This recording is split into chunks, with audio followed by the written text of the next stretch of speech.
संत रामपाल जी महाराज का सत्संग, सदगुरु रामपाल जी भगवान का सत्संग, दुर्गा जी की संपूर्ण कथा भाग 5। दुर्गा पुराण में ब्रह्मांड की रचना का प्रमाण। श्री देवी महापुराण से कुछ अंश संक्षिप्त। श्रीमद् देवी भागवत पुराण, सचित्र, मोटा टाइप, केवल हिंदी। संपादक हनुमान प्रसाद पोद्दार, चिम्मनलाल गोस्वामी। प्रकाशक गोविंद भवन कार्यालय, गीता प्रेस, गोरखपुर। तीसरा स्कंध। पृष्ठ संख्या 115 से 120 और 123, 125, 128, 129। एक बार राजा परीक्षित ने श्री व्यास जी से ब्रह्मांड की रचना के विषय में पूछा। श्री व्यास जी ने कहा कि उन्होंने ऋषि व नारद जी से यही प्रश्न पूछा था, क्योंकि विभिन्न मान्यताओं के अनुसार अस्पष्टता थी कि एक ब्रह्मांड के रचयिता कौन है। कोई शंकर जी, विष्णु जी, ब्रह्मा जी को इसका रचयिता मानते हैं, अथवा देवी भवानी जो परम पुरुष के साथ रहती हैं और कार्य संपादन करती हैं।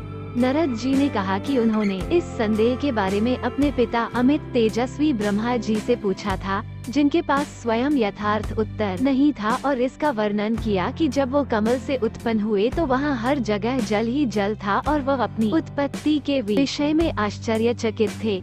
श्री ब्रह्मा जी स्वयं अनजान थे कि वो कहाँ से उत्पन्न हुए।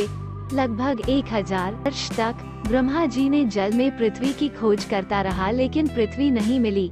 वो आश्चर्यचकित थे, मैं इस अप्रत्याशित जल में कैसे उत्पन्न हुआ, मेरा संरक्षक कौन है। फिर आकाशवाणी के आधार पर उन्होंने 1000 वर्ष तक तप किया। तब वो कमल के तने डंठल को पकड़कर जल में उतरे, जहां उन्होंने भगवान विष्णु जी को शेष शैया पर लेटे हुए देखा, जो योग निद्रा के वशीभूत होकर अचेत थे।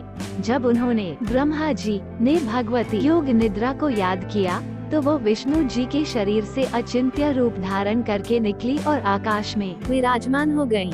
वो सुंदर आभूषण पहने हुए थी। तब श्री विष्णु जी जागरूक हो गए थे। बाद में रुद्र प्रकट हो गए।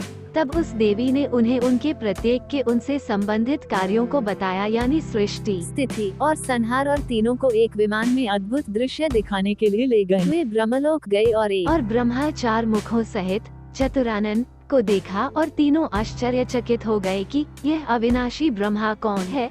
इस प्रकार मन के समान तीव्रगामी वो विमान उन्हें सुंदर कैलाश के शिखर पर ले गया, जहां उन्होंने त्रिनेत्रधारी भगवान शंकर को नंदी बैल पर बैठे देखा। आगे बढ़ते हुए विमान उन्हें वैकुंठ लोक में ले गया, जहां भगवती लक्ष्मी का विलास भवन था और कमल लोचन श्री हरि बैठे थे, जिनके 4 भुजाएं थी। आगे बढ़ते हुए विमान उन्हें उस स्थान पर ले गया जहां उन्होंने अमृत के समान मीठे जल वाला समुद्र देखा, और उस मनोहर द्वीप में एक मंगलमय पलंग पर एक दिव्य सुंदर देवी बैठी थी। भगवान विष्णु ने इस दिव्य देवी को पहचान लिया कि ये देवी जगदाम्बिका ही है। ये पूर्ण प्रकृति है, जिसे विश्वेश्वरी, वेदगर्भा और शिवा भी कहते हैं, जिसे उन्होंने प्रलयार्णव में विश्व के विनाश के बाद देखा था। जब वे बालक रूप में थे, वह उसे एक पालने में झूला रही थी। वो तीनों की माता है। श्री विष्णु जी और श्री शिव जी ने उस भगवती भुवनेश्वरी की उदार स्तुति आरंभ कर दी। भगवान विष्णु ने कहा, प्रकृति देवी को नमस्कार है, भगवती विधात्री को निरंतर नमस्कार है। तुम शुद्ध स्वरूपा हो। ये सारा संसार तुम्ही से उद्भासित हो रहा है। मैं, ब्रह्मा और शंकर, हम सभी तुम्हारी कृपा से विद्यमान हैं। हमारा आविर्भाव, जन्म और तिरोभाव, मृत्यु हुआ करता है। केवल तुम ही नित्य हो, जगत जननी हो, ब्रह्मांड की माता, प्रकृति और सनातनी देवी हो। भगवान शंकर बोले, देवी, यदि महाभाग विष्णु तुम ही उत्पन्न हुए हैं, तो उनके बाद उत्पन्न होने वाले ब्रह्मा भी तुम्हारे ही बालक हुए।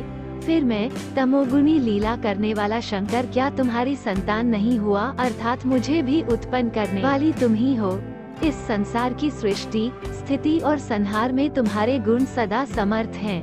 उन्हीं तीनों गुणों से उत्पन्न हम ब्रह्मा, विष्णु और शंकर नियमानुसार कार्य में तत्पर रहते हैं।